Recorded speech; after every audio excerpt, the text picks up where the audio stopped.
Yes सभापति महोदय, माननीय मंत्री महोदय ने जो बिल पेश किया है मैं उसका पूर्ण रूप से समर्थन करता हूं। स्वतंत्रता प्राप्ति के पश्चात हमारा देश विश्व का सबसे बड़ा प्रजातंत्र बना। उस समय सभी देशवासियों ने यह सोचा था कि देश का शासन जनता के हाथ में होगा और इसके साथ ही साथ देश में समाजवाद कायम किया जाएगा। जनता को आशा थी कि देश में अब किसानों और मजदूरों का राज होगा।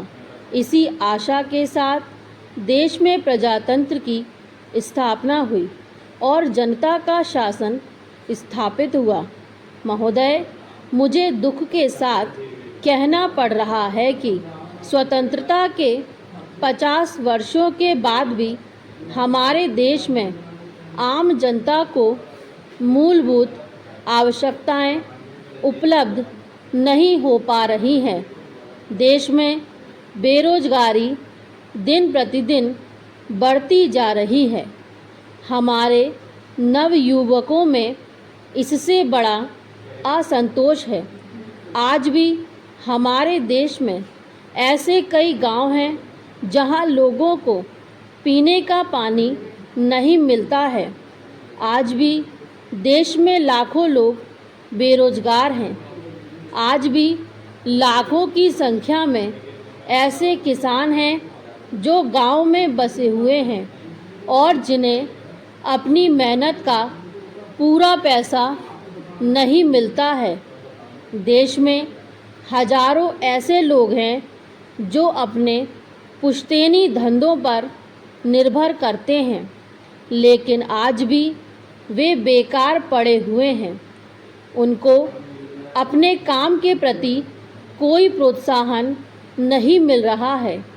हमारे देश में विभिन्न योजनाएं बनती हैं, लेकिन इन समस्याओं के समाधान के लिए कोई कार्यवाही नहीं की जा रही है। सभापति महोदय, अब मैं कुछ रेलवे के बारे में कहना चाहता हूँ।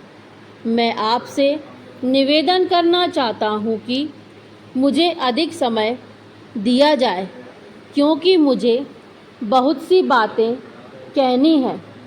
कुछ समय पूर्व रेलवे मंत्री जी ने जिन परिस्थितियों में अपना काम संभाला वे बहुत ही कठिन परिस्थितियां थीं।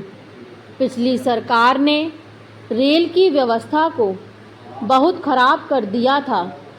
इसके बावजूद रेलवे मंत्री जी ने जो सुधार किए हैं मैं उनको इसके लिए बधाई देना चाहता हूँ।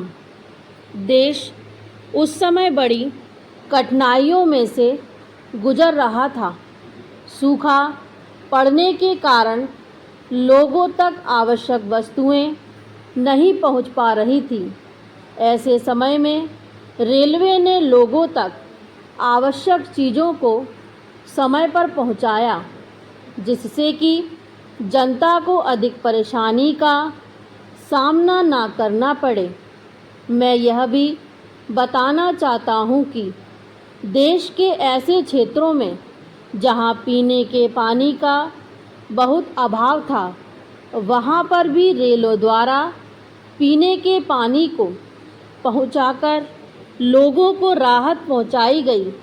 महोदय, मैं मंत्री महोदय को एक बहुत ही अच्छा बजट पेश करने के लिए भी धन्यवाद देना चाहता हूं। यह एक आम जनता को राहत पहुंचाने वाला बजट है और इस बजट की सारे देश में प्रशंसा की गई है। मंत्री महोदय ने रेलवे में बढ़ते हुए भ्रष्टाचार को समाप्त करने के लिए भी आवश्यक कदम उठाए हैं। स्टॉप।